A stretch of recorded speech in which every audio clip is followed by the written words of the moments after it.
All right, welcome to a little bit of a different video. It's going to be a little bit of a shorter video, just taking Stella out to dust off the cobwebs, stretch her legs out a little bit. She only really goes to shows, so I don't get to drive her too often. Wanted to do something a little bit different. If you've seen the Winding Road magazine or Topher or Tedward, they do a great job at showing off what it's like to drive cars, capture the sounds, basically the whole nine except for smelling. And wanted to do a little bit of my own type of video, since I've done one in the past with detailing the 1 Series. Wanted to do a quick little POV, taking the car out for a quick spin. So you join me today on this beautiful July summer afternoon after work. It is just after 5, finished up my day responsibilities, but wanted to just share the experience with you guys. I think a lot of people, I've been asked a lot about, what it's been like to own an E38 and a classic BMW, because a lot of people who want to get into it are a little bit of afraid of the age, and that is a totally reasonable expectation, because at the end of the day, you are buying something that's potentially been on the road for over 20 years. And this car is no exception. I mean, the history of the vehicle is a little bit, we'll say, storied, to say the least. It had a second engine put into it back in 2005, but she's been running purdy ever since, and being the 5th and hopefully final owner, I want to share that experience with you all and put a little bit of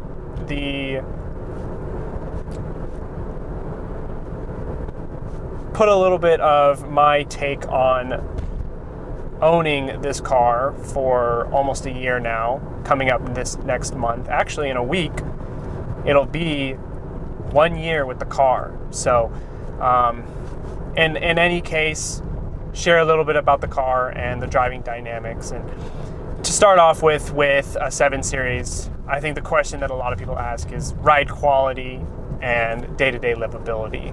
And to start off with ride quality, even though a lot of the parts are aged, I did replace the front control arms, both the thrust and wishbone.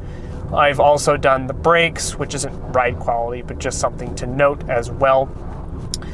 This does have a little bit of the death wobble at around 55 to 60 miles an hour, but that doesn't affect ride quality.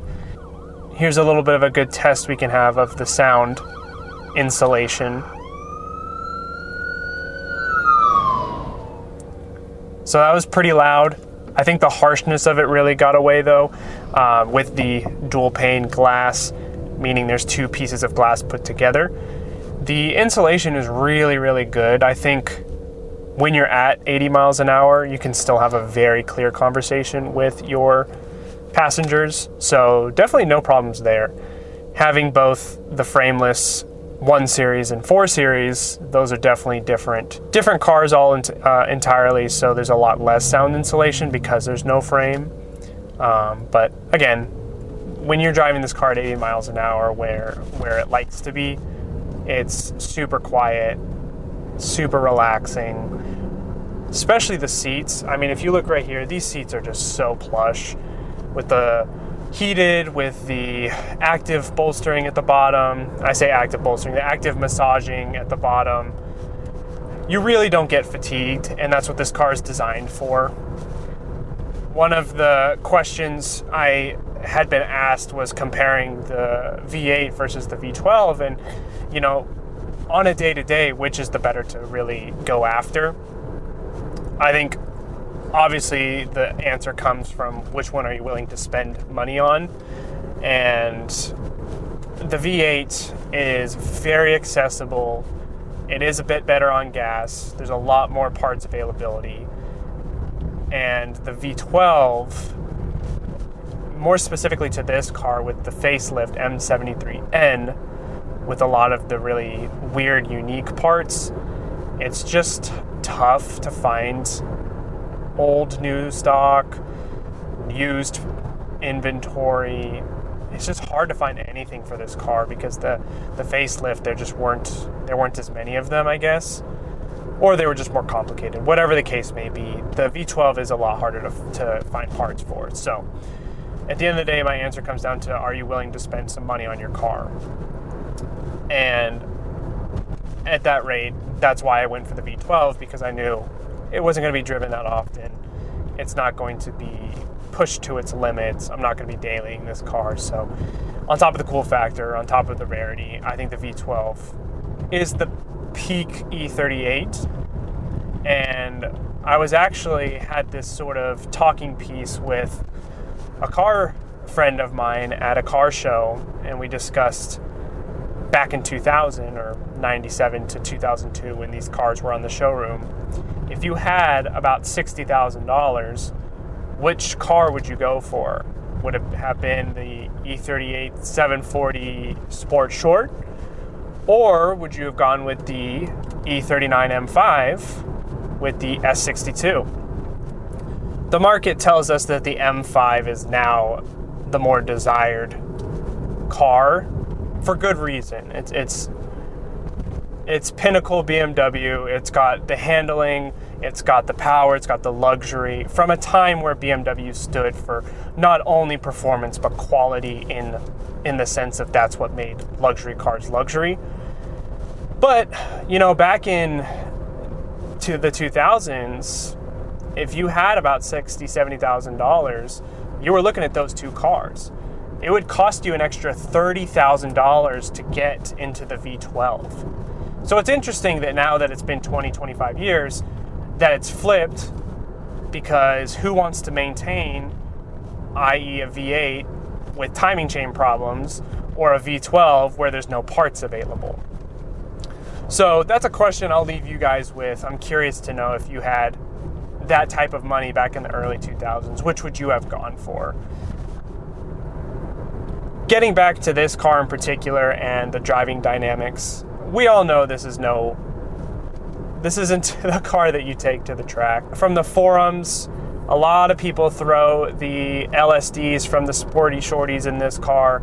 Gets the 0 to 60 down, I think about 0.3 seconds, from about 6.1 to mid to high fives.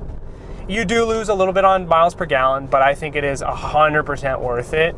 And it's definitely something that I want to pursue in the future. But with the driving ratio that I have now, I think it's the 2.9. I'll correct myself if I'm wrong here. This car just can move out of its own way in an instant. I mean, I'll throw it in sport here in a moment when I get to a little bit of a better straight. Throw it in sport dampening, and I mean, this car just wants to move. It's crazy to think that a car that weighs this much can move the way it is. It's by no means the most responsive, but it is very communicative. The steering is definitely geared for a lot slower because it's not a rack and pinion setup. It's a, I forget the name of what it's called, but it's got an idler arm with a steering box. So you're basically moving the whole, I forget the name, but it's called like a central link. It's a little bit slower to respond, but it's much more smooth, more linear, and more luxury. So in that sense, I'm all for it for this type of car, but you do feel that lack of responsiveness. It takes a little bit. It takes about 3 to 5 business days. But in terms of ride quality, I mentioned at the beginning of this video, 24-year-old parts. It is a little bit tired, but the suspension is really soft.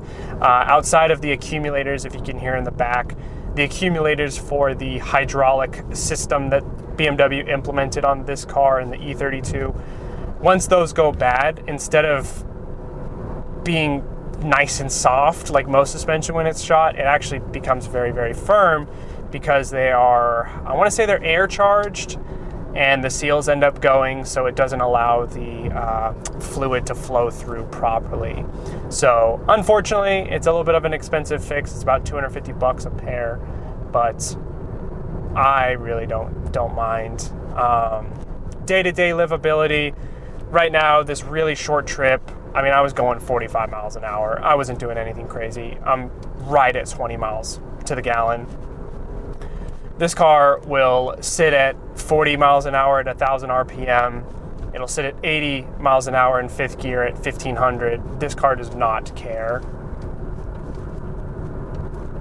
And it definitely shows that when you're driving it around, because you just never think about it. You feel like you're just in first class all the time with the leather and the aluminum, the wood.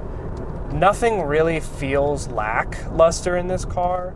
And I think that's a great way of describing this car as executive. It feels like everything you're doing is for a purpose. And I'll put it in sport mode here. We'll throw a little sport suspension.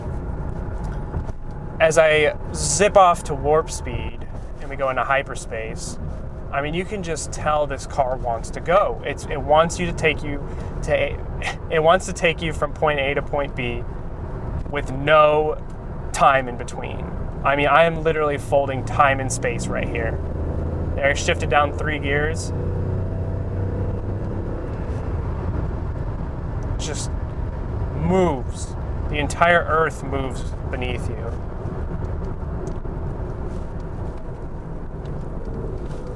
And so at the end of the day, should you buy one of these cars, or should you just save up your money for a nice little M5?